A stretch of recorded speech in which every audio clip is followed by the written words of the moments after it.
Dahil doon, ay lalo pang binilisan ng lalaki ang kanyang pagtakbo. Maya-maya pa.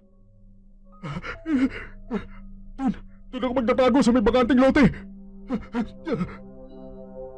Nang marating nito ang bakanting lote.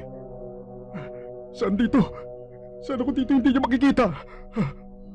Yun, doon tama, sa likod ng pader na yun. Kailangan ko sumiksik dito. Sana hindi niya ako makita. Ayoko pang mamatay. Bigla itong natigilan dahil sa kanyang narinig.